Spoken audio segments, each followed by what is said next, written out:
At least 9 children have died in Madhya Pradesh's Chhindwara district and 3 more in Rajasthan's Sikar and Bharatpur, all showing similar symptoms. What began as mild cold and fever turned fatal after they were given cough syrup. Soon after, they suffered vomiting, dizziness, sharply reduced urine output and eventually kidney failure.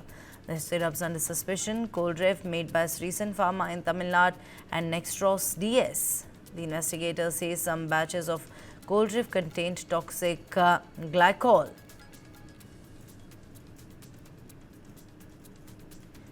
A chemical there known to cause acute kidney injury and linked to fatal poisoning incidents worldwide.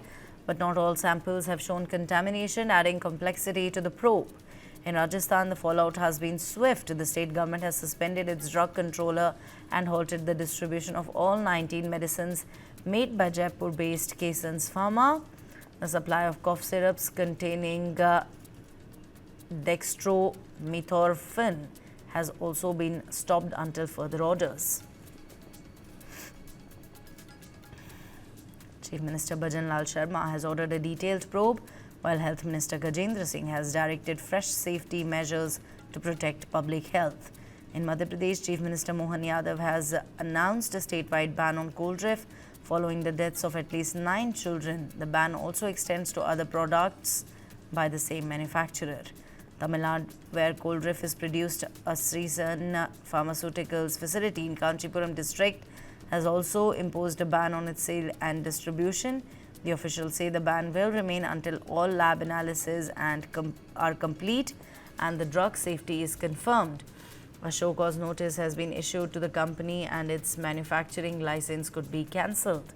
Meanwhile, alerts also have been issued to the states of Puducherry and Odisha, where the same contaminated batch was distributed.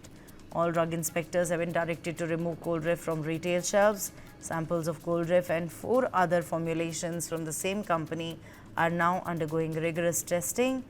Alerts have also been issued to Puducherry and Odisha, where the same contaminated batch were distributed. Meanwhile, the Central Drug Standard Control Organization has launched nationwide inspections of pharmaceutical units to check for quality lapses. A multi-agency expert panel is exploring whether other factors like water contamination or infections may have contributed to the deaths. For grieving families, these are not just regulatory lapses, they are questions of accountability and trust.